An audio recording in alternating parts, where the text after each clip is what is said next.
Halo, nama saya Luis Rivaldo Alawita. Saya berasal dari Nusa Tenggara Timur. Saya mahasiswa Universitas Merdeka Malang dengan NIM 21010000291. Saya mahasiswa Fakultas Hukum.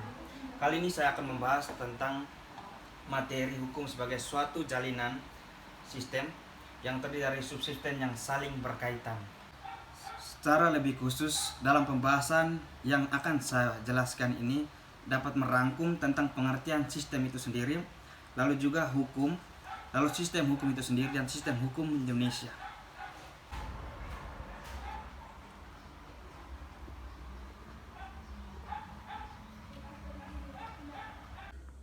Jadi sistem hukum menurut Lawrence Friedman itu menjelaskan ada 3 unsur atau komponen dalam sistem hukum, atau biasa disebut three elements of legal system. Ini merupakan faktor yang mempengaruhi penegakan hukum, yaitu komponen struktur, komponen substansi, atau komponen kultur atau budaya hukum. Jadi ketiga komponen tersebut membentuk satu kesatuan yang bulat dan utuh, serta saling berhubungan atau biasa disebut dengan sistem.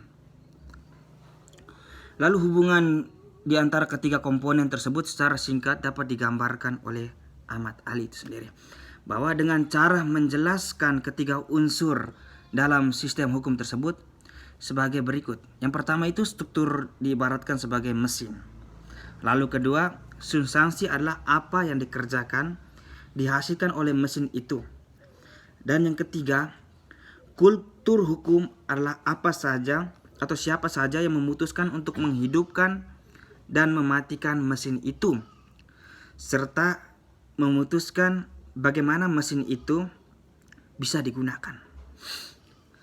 Lalu menurut Friedman, komponen struktur adalah the structure of a system bla bla bla bla. Pokoknya saya tidak terlalu hafal bahasa Inggris ini, tetapi bahwa struktur adalah bagian dari sistem hukum yang bergerak dalam suatu mekanisme berkaitan dengan lembaga pembuat undang-undang, pengadilan, penyidikan, dan berbagai badan yang diberi wewenang untuk menerapkan dan menegakkan hukum.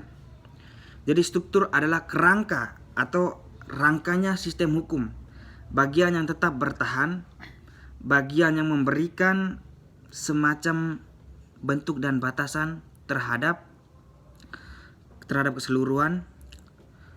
Jadi bagian ini memberikan keseluruhan bangunan hukum. Jadi struktur hukum termanifestasikan dalam bentuk lembaga-lembaga atau individu petugas pelaksana lembaga tersebut.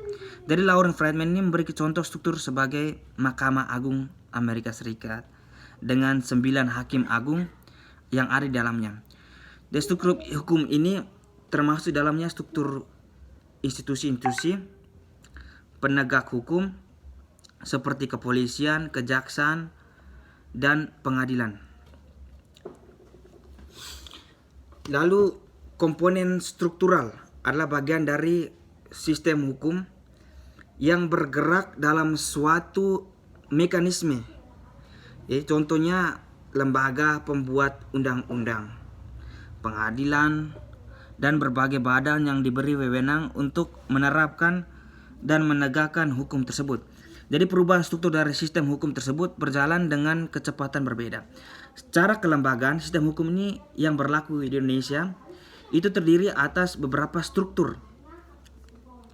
Itu seperti badan peradilan, kepolisian, badan penuntutan atau kejaksaan, lembaga pemasyarakatan, penasihat hukum, konsultan hukum, serta badan-badan penyelesaian sengketa hukum di luar pengadilan. Dari komponen kedua itu adalah substansi. Dan substansi ini adalah aturan, norma, dan pola perilaku nyata manusia yang berada dalam sistem tersebut, atau dikatakan sebagai sesuatu hasil, yaitu produk yang dihasilkan, yang diterbitkan oleh sistem hukum tersebut. Jadi elemen substansi ini meliputi peraturan-peraturan peraturan-peraturan yang sesungguhnya, norma dan pola perilaku dari orang-orang di dalam sistem tersebut. Hasil nyata ini dapat berbentuk incognito atau norma hukum individu yang berkembang dalam masyarakat, yang hidup dalam masyarakat atau living law, maupun hukum in abstracto atau norma hukum umum yang tertuang dalam kitab undang-undang atau law in books. Komponen ketiga saya akan menjelaskan tentang komponen budaya hukum, the legal culture, system, their belief, values, ideas, and expectation.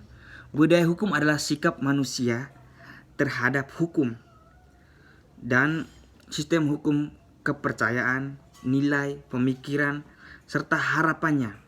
Del kultur atau budaya hukum berupa sikap, tindak masyarakat, serta nilai-nilai yang dianutnya. Atau dapat juga kita katakan bahwa budaya hukum adalah keseluruhan jalinan-jalinan nilai sosial yang berkaitan dengan hukum, beserta sikap tindakannya mempengaruhi hukum, seperti adanya rasa malu, rasa bersalah apabila melanggar hukum, dan sebagainya. Budaya hukum juga merupakan unsur penting dalam sistem hukum karena budaya hukum memperlihatkan pemikiran dan kekuatan masyarakat yang menentukan bagaimana hukum tersebut ditaati, dihindari, atau disalahgunakan.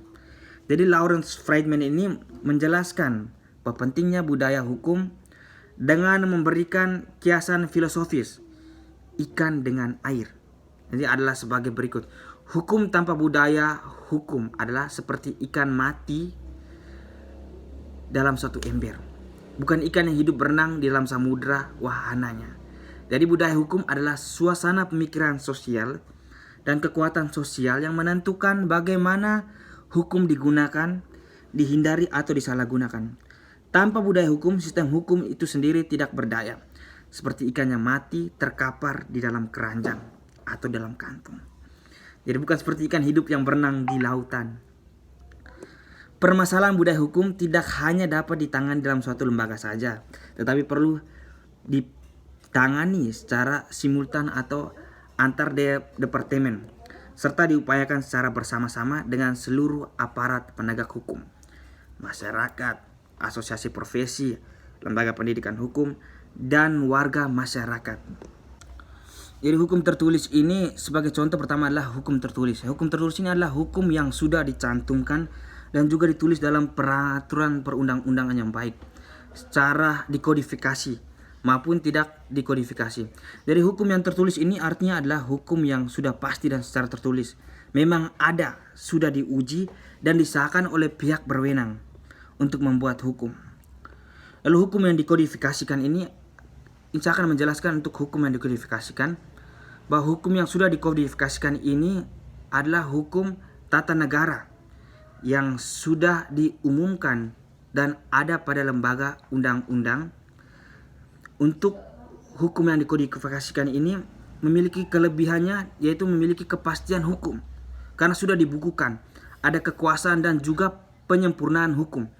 Dan selain itu hukum ini juga memiliki kekurangan, yaitu berjalan dengan lembaga dan tidak mengikuti hal-hal lainnya dengan cepat. Jadi mungkin saja bahwa hukum yang sudah dikodifikasikan ini tidak berkembang, tidak dinamis, dan tidak sesuai dengan tuntutan zaman sekarang. Sedangkan untuk hukum yang tulis tidak dikodifikasikan adalah apa yang sudah saya jelaskan tadi. Lalu contoh hukum tertulis itu, setelah kita semua mengetahui tentang hukum tertulis, maka selanjutnya kita akan mengetahui apa saja contoh dari hukum tertulis nasional atau yang ada di Indonesia. Sehingga kita semua bisa tahu apa saja contoh dari hukum tertulis ini, sehingga bisa mentaati peraturan-peraturan yang berlaku dan sekaligus bisa menambah pengetahuan kita tentang hukum. Lalu berikutnya adalah beberapa contoh dari hukum tertulis yang sudah dikodifikasikan maupun tidak atau belum dikodifikasikan. Contoh pertama hukum tertulis yang dikodifikasikan itu KUHP, Kitab Undang-Undang Hukum Pidana. KUHP Sipil 1 Mei tahun 1948. Lalu KUHP 1 Januari tahun 1918. Ada juga KUHP Dagang 1 Mei tahun 1948. Lalu contoh hukum yang tidak tertulis yang sudah dikodifikasi. Contoh hukum tertulis yang tidak dikodifikasi, yaitu peraturan pemerintah PP tentang hak merek, peraturan pemerintah tentang hak cipta, PP tentang kepailitan, PP tentang hak oktroy dan tentang ikatan prekreditan. Lalu juga ada PP tentang penundaan pembayaran. Lalu berikut contoh sistem hukum nasional. Yang kedua adalah hukum yang tidak tertulis. Jadi hukum ini merupakan suatu hukum yang masih berlaku pada masyarakat, walaupun tidak tertulis, dimanapun diyakini oleh masyarakat, sama halnya seperti peraturan perundang-undangan yang tertulis, walau tidak dicantumkan dalam peraturan seperti halnya hukum tertulis. Jadi hukum tidak tertulis ini merupakan hukum yang timbul pada kehidupan masyarakat adat dan sangat dipercaya keberadaannya, walaupun hukum ini tidak tercantum dimanapun dan akan tetapi sudah menjadi pedoman untuk kehidupan ditaati oleh di daerah tertentu. Contohnya, kalau di daerah kami itu di Nusa Tenggara Timur itu ada hukum adat atau kepercayaan yang berlaku di warga Sumba Timur. Itu ada istilahnya ini pahudu, atau ada juga orang Sumba Timur ada tradisi ini kawin nikah curi, atau mereka mencuri wanita lalu memaksanya untuk menikah. Jadi itu banyak sekali contoh hukum yang tidak tertulis berdasarkan tradisi yang sudah berlaku di dalam satu daerah tertentu. Jadi mungkin teman-teman di Jawa juga ada banyak tradisi hukum yang tidak tertulis yang seperti saya jelaskan tadi.